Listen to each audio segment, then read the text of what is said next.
Cetak News balik lagi nih. Kali ini aku bakal mengisahkan cerita tentang sejarah kota Rafah. Wilayah perbatasan Palestina dan Mesir ini dulunya menjadi saksi berdirinya peradaban Islam. Namun, kota Rafah saat ini justru tengah menjadi saksi kejahatan mengerikan dari Israel. Pemerintah Zionis di bawah komando Benjamin Netanyahu sedang melakukan genosida. 1 juta lebih nyawa pengungsi Palestina terancam akibat serangan keji Israel. Gimana cerita lengkapnya? Ayo dengerin ceritaku sampai selesai.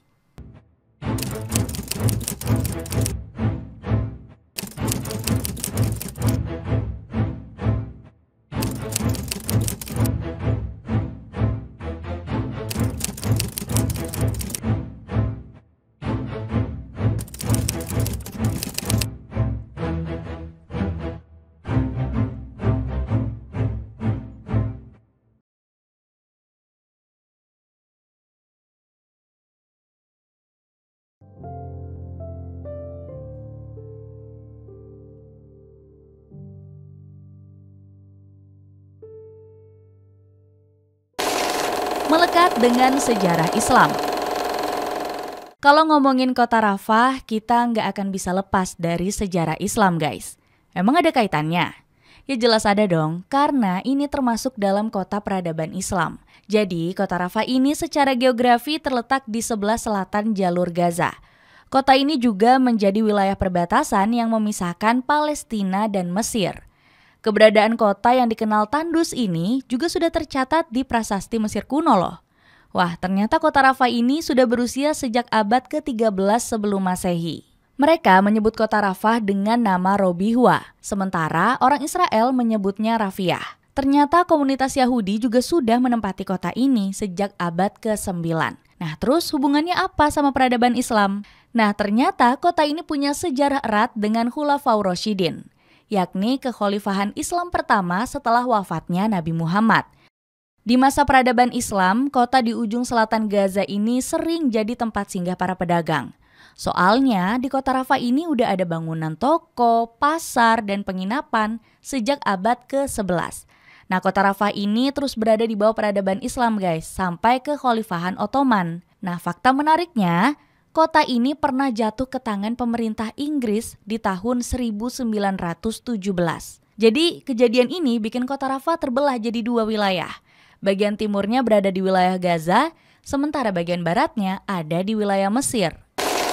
Sebagai tempat pelarian warga Gaza.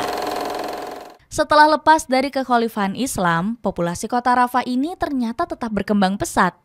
Kok bisa? Soalnya kota ini jadi tempat pelarian untuk pengungsi Palestina selama Nakba. Nah, emang apa itu peristiwa Nakba? Jadi peristiwa ini jadi titik awal terbentuknya negara Israel, guys. Peristiwa ini akhirnya memicu terjadinya perang Arab Israel pada tahun 1948.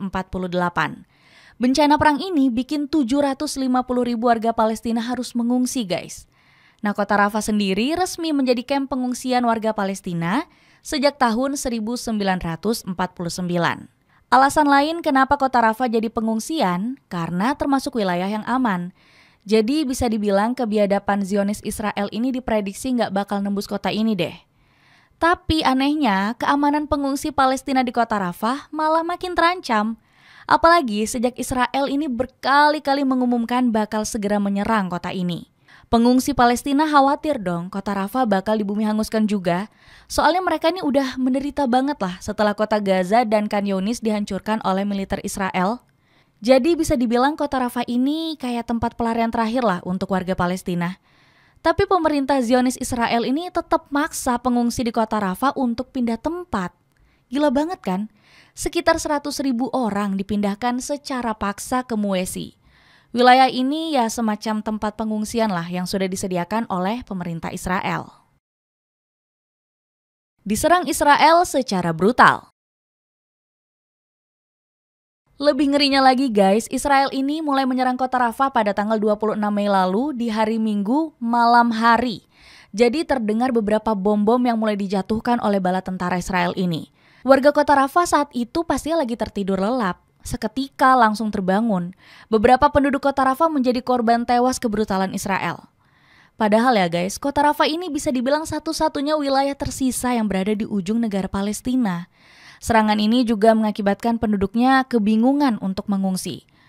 Kasian banget ya guys, sampai-sampai ada salah satu warga Rafah yang menangis. Setelah Rafah dibombardir oleh Israel, kami akan mengungsi ke surga, kata salah satu warga. Layan Al-Foyu menjelaskan Israel kembali menyerang secara tiba-tiba di siang harinya. Kami sedang duduk dengan tenang lalu tiba-tiba mendengar ledakan di pusat kota. Serangan ini mengakibatkan terbakarnya sejumlah tenda-tenda pengungsi. Seremnya lagi guys, di hari pertama aja udah menewaskan sekitar 22 orang. Joe Biden selaku Presiden Amerika Serikat sudah memperingatkan bala tentara Israel. Namun militernya tetap menyerang kota Rafah tanpa ampun dan berdosa sama sekali. Tapi guys, ternyata bom-bom itu berasal dari Amerika Serikat. Jadi berdasarkan analisis video kejadian yang dilakukan oleh media CNN, dalam penyerangan itu Israel menggunakan amunisi dari negeri Paman Sam. Menurut 4 ahli senjata peledak, bom berdiameter kecil itu buatan Amerika Serikat guys. Walaupun ukurannya kecil ya, tapi tetap aja bisa membuat kehancuran jika diledakkan. Aksi keji yang dilakukan Israel itu membuat Al-Foyu menanggung akibatnya. Kami melihat tenda-tenda terbakar dan kemudian kami harus mengumpulkan anggota tubuh yang terpotong-potong dan anak-anak yang mati. Hingga hari ini korban terus berjatuhan akibat serangan Israel. Jadi tuh paling sedikit ada 75 orang yang merenggang nyawa akibat aksi keji ini. Namun pernyataan Perdana Menteri Israel muncul pasca serangan itu. Katanya Benjamin Netanyahu, dia menyesal atas serangan yang mengorbankan warga sipil itu. Serangan udara di kamp pengungsian Rafah adalah kesalahan tragis. Kami selalu berusaha menghindari korban sipil. Namun dalam situasi ini kami gagal. Kehilangan ribuan penduduk akibat perang. Kekejaman Zionis Israel di kota Rafah sudah memakan puluhan nyawa yang nggak bersalah. Dilansir dari CNBC Indonesia, jumlah korban sudah menyentuh 36.000 jiwa. Dan dilaporkan juga sekitar 1 juta pengungsi Palestina telah meninggalkan kota Rafah.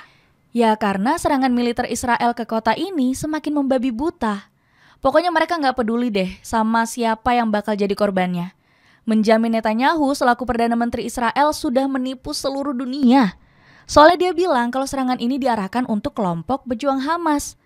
Tapi nyatanya ratusan ribu pengungsi Palestina di kota Rafah ikut jadi sasaran kebiadaban Zionis Israel. Gila banget kan? Nah, anehnya Amerika Serikat ini masih aja loh mendukung aksi keji ini. John Kirby sebagai juru bicara Dewan Keamanan Nasional nggak mau negur kejahatan Israel. Alasannya serangan ini masih belum melanggar batasan yang ditetapkan Presiden Joe Biden. Jadi bisa dibilang pihak Gedung Putih masih terus mendukung Israel untuk menyerang kota Rafah. Ya kalau begini terus nyawa pengungsi Palestina bakal terus terancam guys. Fakta ini semakin membuktikan kalau Israel ini berniat melakukan genosida. Serem banget kan? Padahal PBB udah berkali-kali loh menyerukan Israel untuk menghentikan konflik. Tapi perintah ini sama sekali nggak dianggap oleh pemerintah Zionis. Seluruh dunia mengecam perbuatan keji Zionis Israel terhadap warga Gaza yang mengungsi di kota Rafah.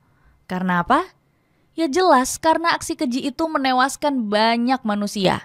Serangan brutal itu udah nggak masuk di akal. Karena kita bisa lihat sendiri serangan itu mengorbankan banyak warga sipil yang tidak berdosa. Bahkan guys, banyak anak-anak yang menjadi korban dalam serangan brutal itu. Tega banget ya Zionis Israel ini melakukan aksi brutal seperti itu. Netizen seluruh dunia pun merespon kejadian ini dalam sosial medianya masing-masing. All Eyes on Rafah dijadikan seruan untuk seluruh mata dunia untuk memperhatikan serangan di Rafah. Aksi demonstrasi pun digelar untuk memprotes serangan yang dilakukan Israel. Sekitar 10.000 orang berdemo di Kedutaan Besar Israel di Paris, Prancis. Aksi itu digelar pasca sehari dari kejadian penyerangan itu guys. Dalam aksinya, para demonstran tidak ragu untuk membela warga Gaza. Kami semua adalah anak-anak Gaza, bebaskan Gaza. Bahkan, para petinggi di seluruh dunia juga ikut mengecam perbuatan kejam Israel. Ada dari Menteri Luar Negeri Qatar yang mengutuk serangan itu sebagai pelanggaran berat hukum. Lalu Menlu Irlandia yang menganggap serangan Israel itu sebagai tindakan biadab. Menlu Norwegia pun turut buka suara terkait serangan kejam itu. Dia mengatakan serangan itu merupakan pelanggaran terhadap keputusan pengadilan tertinggi di dunia. Kita mendapat perintah wajib dari Mahkamah Internasional yang meminta Israel menghentikan serangannya di Rafah. Itu wajib, itu mengikat. Jadi gitu guys sejarah kota Rafah yang mengalami serangan Zionis Israel. Gimana menurut kalian? Ada komentar tentang cerita tadi?